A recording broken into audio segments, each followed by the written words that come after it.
Oke, Assalamualaikum warahmatullahi wabarakatuh.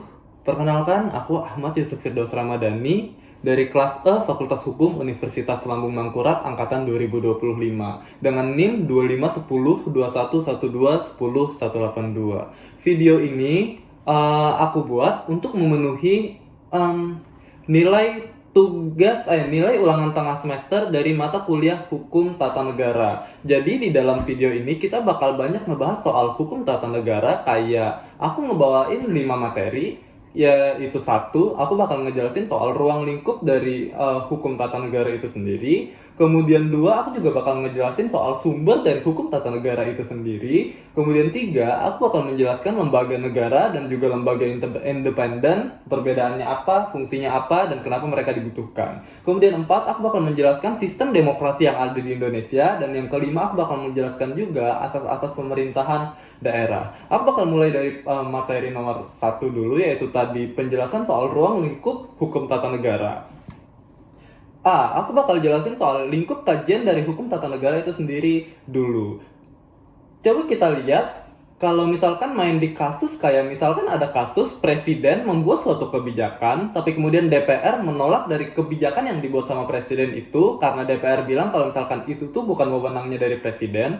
Atau dua, kalau misalkan ada hasil pemilu yang diperdebatkan, karena misal ada salah satu pihak yang merasa dicurangi, lalu kemudian pihak yang merasa dicurangi ini tuh tadi membuat gugatan ke pengadilan. Itu tuh sebenarnya hal-hal yang diatur di mana? Itu tuh sebenarnya adalah hal yang diatur di dalam Hukum Tata Negara. Jadi itu adalah salah satu dari kajian dari Hukum Tata Negara itu sendiri. Tapi sebenarnya Hukum Tata Negara itu tuh kajiannya nggak sekecil itu. Hukum Tata Negara itu kajiannya lebih luas lagi. Kayak Hukum Tata Negara juga mencakup pembagian kekuasaan antar lembaga negara, juga mengatur konstitusi negara, sistem demokrasi, pembagian kewenangan pemerintahan, kayak misalkan juga otonomi pemerintahan daerah dan hubungannya dengan pemerintah pusat, atau bisa aja kita sebut kayak istilahnya itu desentralisasi dan lain-lain. Makanya di sini kita bakal kenalan dulu sama yang namanya Hukum Tata Negara itu sendiri. Emang Hukum Tata Negara itu sebenarnya apa sih? Menurut J.H.A. Logiman, salah satu ahli Hukum Tata Negara, mengatakan bahwa Hukum Tata Negara itu sebenarnya adalah suatu ilmu hukum yang tupoksinya adalah mengatur organisasi negara, dan negara adalah organisasi yang berisikan jabatan-jabatan, dan yang termasuk dalam inti dari pengertian Hukum Tata Negara itu sendiri adalah jabatan itu sendiri menurut J.H.A. Logiman.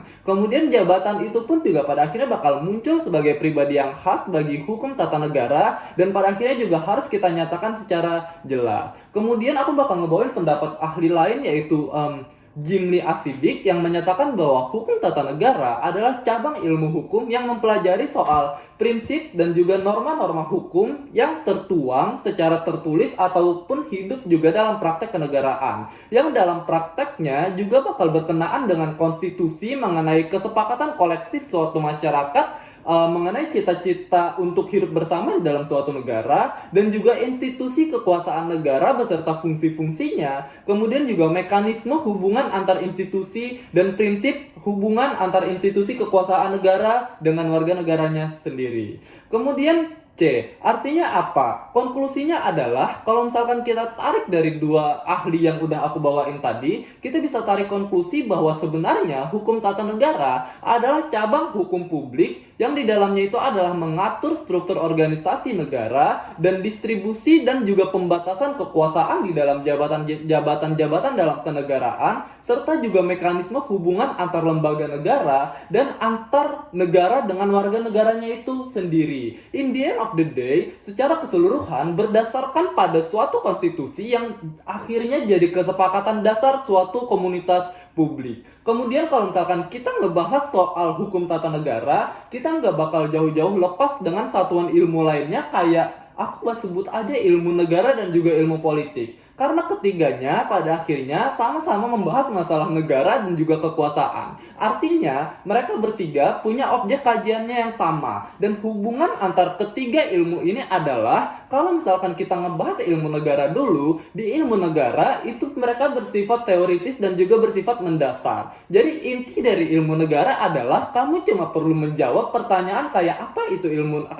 negara, dari mana kedaulatan itu berasal, dan apa tujuan dari kekuasaan dan sebagainya. Ilmu negara cuma ngebahas stop sampai di situ aja dan gak menjelaskan kayak gimana akhirnya negara itu dijalankan dan sebagainya. Lalu kemudian disinilah masuk perannya hukum tata negara. Hukum tata negara masuk dan menerjemahkan konsep-konsep abstrak yang dihasilkan dari ilmu negara itu tadi menjadi aturan hukum yang akhirnya bakal mengikat.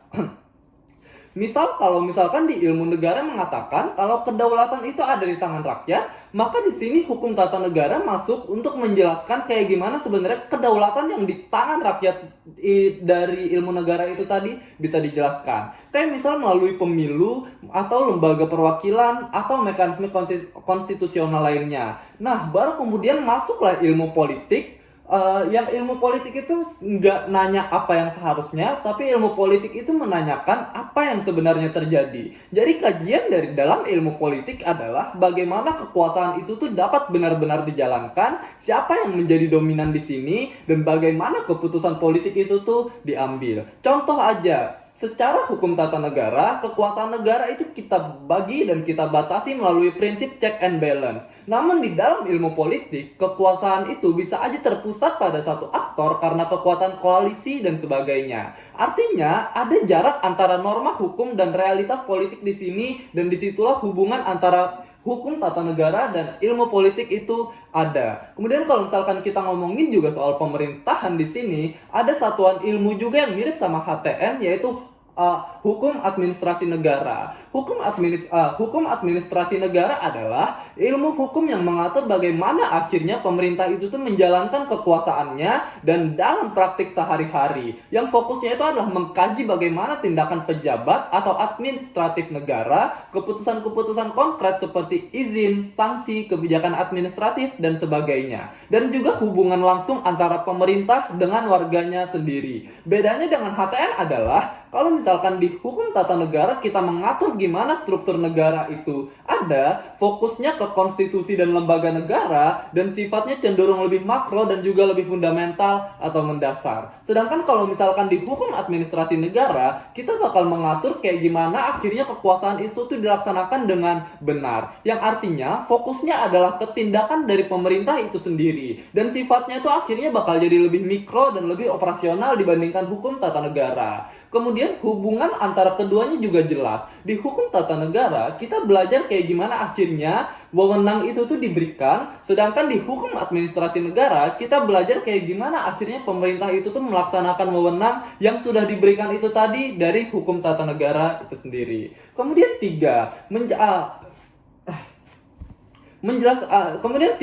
sumber dari hukum tata negara itu sendiri. Di pembahasan sumber hukum ini, kita bakal belajar dari mana pada akhirnya dasar-dasar dari hukum tata negara itu tuh bisa didapatkan. Yang sebenarnya sumber dari hukum tata negara itu dapat dilihat dari dua sumber yang berbeda, yaitu satu sumber secara material dan dua sumber secara formil. Kalau misal kita bakal bahas dulu secara material, kemudian nanti masuk secara formil. Kalau secara material, menurut Jimli As-Siddiq dalam bukunya yang berjudul Pengantar Hukum Tata Negara, sumber hukum material ini adalah Pancasila. Jadi menurut Jimli, pandangan hidup bangsa Indonesia itu akhirnya pasti bakal tercermin dalam rumusan sila-sila yang ada di dalam Pancasila, yang juga kita jadikan sebagai falsafah kita hidup sebagai warga negara dan hidup bernegara. Kemudian kalau misalkan kita ngebahas secara formil, sumber hukum formil kita itu akhirnya mengacu pada aturan-aturan yang dihidupkan pula di dalam negara kita. Aku bakal jelasin berdasarkan hierarkinya. Satu sekaligus yang tertinggi adalah konstitusi, yaitu Undang-Undang Dasar 1945. Kemudian dua, peraturan perundang-undangan. 3. Hukum adat ketatanegaraan. 4. Konvensi ketatanegaraan. 5. Jurisprudensi ketatanegaraan. 6. Hukum perjanjian internasional ketatanegaraan. Dan 7. Doktrin ketatanegaraan. Kemudian materi berikutnya aku bakal menjelaskan soal lembaga negara dan juga lembaga independen. Coba kita kenalan dulu sama lembaga negara dan lembaga independen. Lembaga negara itu apa? Lembaga negara adalah lembaga yang dibentuk oleh konstitusi atau oleh undang-undang dasar yang fungsinya adalah untuk menjalankan fungsi-fungsi kenegaraan, baik itu secara legislatif, yudikatif maupun juga eksekutif. Sedangkan kalau misalkan kita masuk ke lembaga independen adalah lembaga yang dibentuk untuk menjalankan fungsi tertentu tanpa harus tunduk langsung ke cabang utama kayak yang aku bilang tadi, eksekutif, yudikatif, dan legislatif. Dan lembaga independen ini akhirnya bakal dijamin kebebasannya dari intervensi politik. Tugas dari keduanya pun juga berbeda. Lembaga negara umumnya itu mengikuti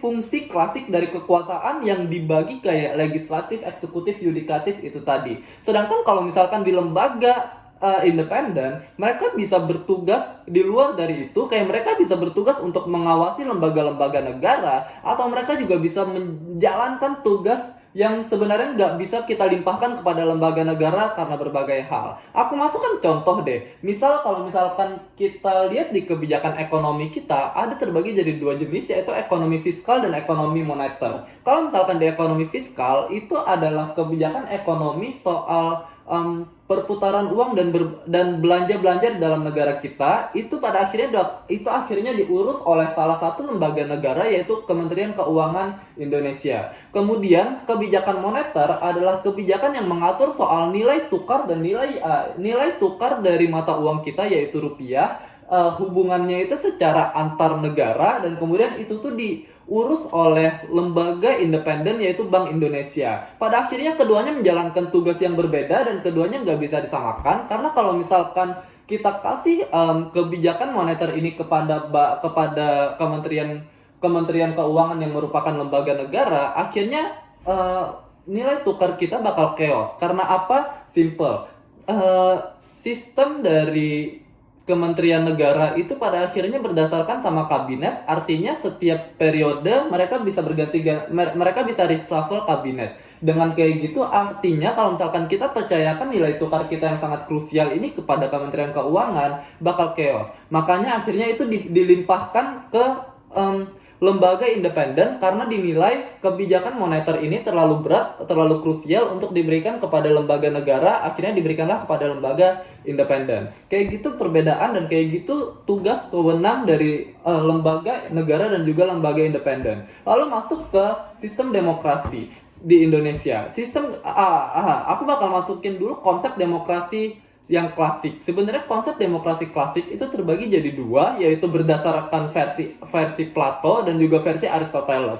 Kalau misalkan kita mengacu pada konsep Plato, demokrasi versi Plato adalah demokrasi yang setiap orangnya itu dihitung sama. Oh, ini tuh berhubungan sama pemilu by the way. Setiap demokrasi versi Plato adalah demokrasi yang suara dari setiap orang itu tuh dihitung sama, kayak negara kita in the end. Kemudian kalau misalkan versi Aristoteles, setiap orang itu punya nilai yang berbeda berdasarkan dari latar belakang mereka, berdasarkan dari kapabilitas mereka, dan hal lain sebagainya. Kayak contoh aja kalau misalkan di versi Aristoteles, itu tuh suara dari profesor bisa aja dihitung 5, sedangkan suara dari orang minim... Oke, sorry. Tadi ada sedikit gangguan listrik. Tadi aku udah ngebahas sampai konsep demokrasi menurut Aristoteles ya. Jadi konsep demokrasi menurut Aristoteles itu adalah setiap orang itu akhirnya bakal punya nilai hitung yang berbeda berdasarkan latar belakang dan kapabilitasnya. Kayak misal orang pintar atau profesor lah, orang yang berpendidikan tinggi bakal dihitung sebagai 5 suara misal, sedangkan orang-orang yang minim pendidikan bakal dihitung sebagai 1 suara. Itu konsep demokrasi menurut Aristoteles. Tapi pada akhirnya, kebanyakan negara-negara kontemporer menganut sistem demokrasi berdasarkan Plato dibandingkan Aristoteles, pun juga termasuk Indonesia. Sekarang kita masukkan sistem dan praktik demokrasi di Indonesia. Di Indonesia, sistem demokrasinya akhirnya juga menggunakan konsep yang setiap orang tuh bakal dihitung 1 suara sama, yaitu konsepnya Plato, yang artinya di Indonesia nggak peduli latar belakang kamu siapa, mau kamu itu narapidana atau kamu itu orang yang nggak berpendidikan, Atau kamu tuh adalah pemilih pertama yang baru aja menginjak 17 tahun, atau kamu adalah guru besar, kamu adalah profesor, atau ahli hukum, atau apapun itu, suaramu bakal tetap dihitung sebagai satu suara, yang artinya suaramu bakal sama kayak orang yang minim pendidikan. Aku yakin sebenarnya sistem demokrasi di Indonesia ini pun juga udah disadari oleh setiap orang di Indonesia, jadi nggak perlu aku jelaskan secara lebih rinci lagi. Tapi demokrasi menurut Aristoteles, aku yakin masih banyak banget yang masih belum tahu bahwa di sana sistem suara dalam versi Aristoteles itu tuh di pemilunya dihitung berdasarkan latar belakang dan kapabilitasnya. Tapi kemudian kenapa akhirnya banyak negara yang nggak menerapkan konsep Aristoteles, termasuk juga Indonesia? Sebenarnya aku udah coba searching lumayan banyak, tapi sayangnya aku nggak nemu banyak jurnal juga yang ngebahas soal ini. Jadi dari sedikit sumber yang aku dapat, aku bisa simpulkan bahwa konsep dari Aristoteles itu tuh dinilai oleh negara-negara kontemporer sebagai sistem yang ribet, karena akhirnya di situ kamu harus menyaring setiap orang berdasarkan latar belakangnya, dan juga lebih berkemungkinan bakal ada potensi masuk kecurangan-kecurangan politik dan sebagainya. Makanya akhirnya aku rasa itu alasan kenapa kebanyakan negara kontemporer lebih memilih konsep murni dari Plato dalam demokrasinya daripada konsep dari Aristoteles. Kemudian ya, itulah yang diterapkan dalam Indonesia, termasuk juga dalam sistem pemilunya, yaitu versi Plato. Kemudian masuk materi berikutnya soal asas-asas dari pemerintah daerah. Aku bakal ngebawain 3 asas, yaitu asas desentralisasi, asas dekonsentrasi, dan asas tugas pembantuan. Di asas desentralisasi, sebenarnya inti dari asas desentralisasi adalah penyerahan urusan pemerintahan oleh pemerintah pusat kepada daerah otonom berdasarkan dari asas otonomi. Yang asas dari otonomi ini bisa kita lihat dalam pasal 1 angka 8 Undang-Undang Nomor 23 tahun 2014 yang diperbarui dalam Undang-Undang Pasal 1 tahun 2022 yang menyatakan bahwa otonomi daerah sebenarnya adalah kewenangan untuk mengatur sendiri kepentingan masyarakat atau kepentingan untuk membuat aturan guna mengurus daerahnya sendiri. Ya, itulah asas desentralisasi. Kemudian asas dekonsentrasi. Intinya dalam asas dekonsentrasi, pemerintah dapat mendapatkan pelimpahan wewenang dari pemerintah daerah mendapatkan pelimpahan wewenang dari pemerintah pusat sebagai perwakilan dari pemerintah pusat di daerah yang diaturnya. Contoh, gubernur berarti bukan sekedar pemimpin daerah, tapi gubernur juga merupakan perwakilan atau merupakan perpanjangan tangan dari kebijakan pemerintah pusat ke warga daerahnya. Tujuannya jelas, supaya kebijakan-kebijakan dari pusat bisa lebih menjangkau ke pelosok daerah. Dan ini juga akhirnya berhubungan sama asas yang ketiga, yaitu asas tugas pembantuan. Dalam asas tugas pembantuan, pemerintah pusat bakal memberikan bakal melimpahkan tugasnya ke pemerintahan daerah untuk menjalankan tugas-tugas tertentu dengan kewajiban mempertanggungjawabkannya kepada pemerintah pusat sebagai pemberi tugas. Contoh, ada daerah yang ditugaskan untuk menjalankan kebijakan pemerintah pusat, kayak misalkan ada bantuan sosial atau pendataan dan hal lain sebagainya. Itu adalah yang sebenarnya tugas dari pemerintah pusat, tapi untuk lebih mudah, untuk efisiensi, maka akhirnya tugasnya juga dilimpahkan kepada pemerintah daerah. Makanya akhirnya ya itulah asas dari tugas pembantuan itu sendiri. Kemudian materi yang mau aku sampaikan sebenarnya udah selesai, jadi semoga dapat nilai yang maksimal, semoga hasil videonya juga maksimal, semoga penjelasanku jelas, semoga penjelasanku nggak terlalu berlibat, dan apabila ada salah kata dan sebagainya aku mohon maaf. Aku bakal akhiri dengan wabillahi taufiq wal hidayah. Wassalamualaikum warahmatullahi wabarakatuh.